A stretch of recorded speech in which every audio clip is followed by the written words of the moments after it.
We here at the Sports History Network proudly partner with 26 podcasts, all revolving around the history of sports. But did you know that many of our hosts were sports history authors way before they started their shows? It's true. We've got Joe Ziemba, host of When Football Was Football, Joe Zagurski, host of Pro Football in the 1970s, Mark Morthier, host of Yesterday's Sports, Tommy Phillips, host of Lombardi Memories, and Scott Adamson, co-host of From the 55-Yard Line. All these authors have many books for you to choose from. To check them out, go to our website at sportshistorynetwork.com/sportshistorybooks. Pick up your copy today. Soundtrack provided by Kevin MacLeod of filmmusic.io. This podcast is part of the Sports History Network, your headquarters for the yesteryear of your favorite sport. You can learn more at sportshistorynetwork.com. Greetings from the Garden State of New Jersey. This is Ringside with Redding, boxing history from yesteryear, brought to you by Sports History Network. I am your host, Frank Redding. In this segment, ladies and gentlemen, I'm going to discuss upsets throughout boxing history, ending with perhaps the greatest upset of all time. An upset is defined as an unlikely ending to a contest that one would think was a sure thing, but had an unexpected winner for a long-shot victor over a superior opponent. The first upset I'm going to focus on is England's Randy Turpin defeating in a 15-round decision Sugar Ray Robinson on July 10th of 1951 in London, England. Turpin dominated Ray and won a one-sided decision. It was not even close. Turpin outworked, outpunched, and outfinessed the great Sugar Ray throughout the contest. His great strength seemed to be Robinson's Achilles heel. This was Sugar Ray's second loss of his career. Robinson would begin to lose fights as he aged and became a middleweight. The second upset I'm going to discuss is Cassius Clay, later known as Muhammad Ali, KO 7 over Charles Sonny Liston. The first fight took place in Miami Beach, Florida on February the 25th of 1964. The brash, young, cocky 22-year-old from Louisville, Kentucky, talked much trash, calling the formidable Liston the Big Ugly Bear. Liston held his own, shooting remarks back to the bold youngster. Clay shocked the world, a 8-1 underdog, boxed brilliantly, frustrating and bedazzling the champion. His speed and movement confused and startled the formidable Liston. Liston did not come out for the 7th round, and a new era and superstar was born. The next contest I'm going to talk about, ladies and gentlemen, is once again Muhammad Ali. At 32 years of age, many thought Ali's better days were behind him.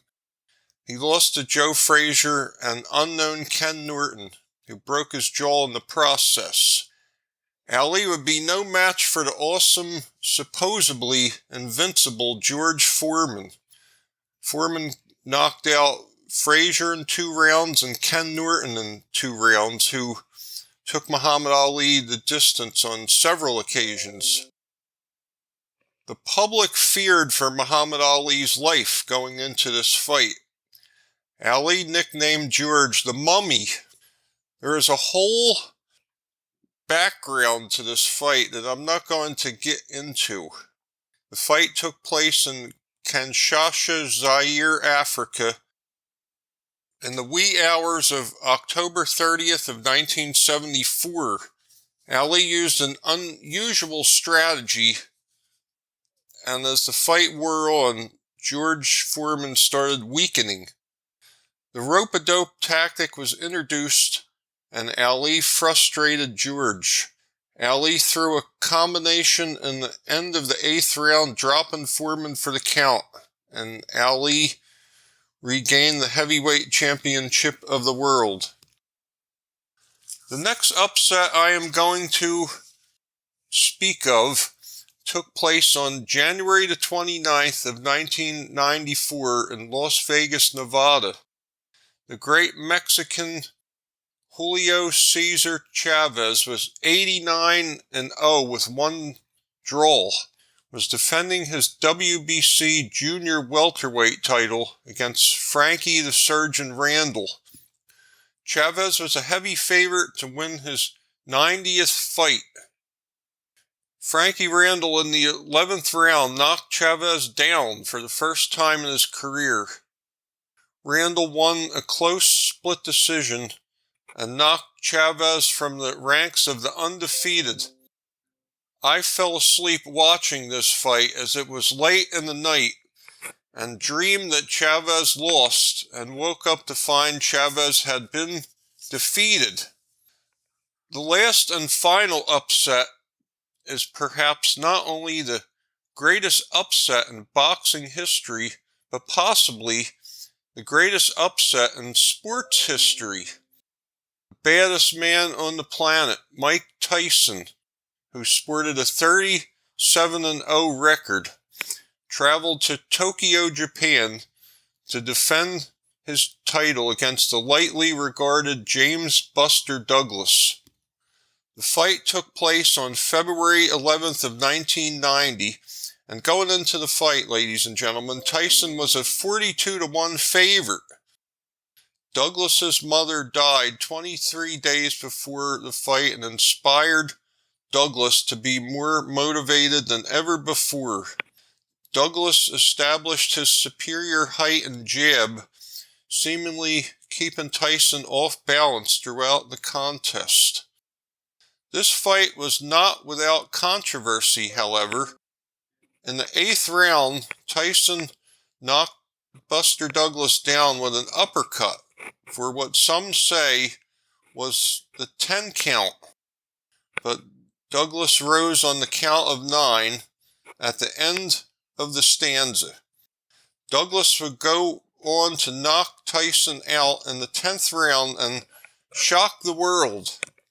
I am going to close out, ladies and gentlemen, by saying be happy, be healthy, be well, and have a happy, safe, Merry Christmas and happy holidays to one and all. Thank you. This podcast is part of the Sports History Network, your headquarters for the yesteryear of your favorite sport. You can learn more at sportshistorynetwork.com.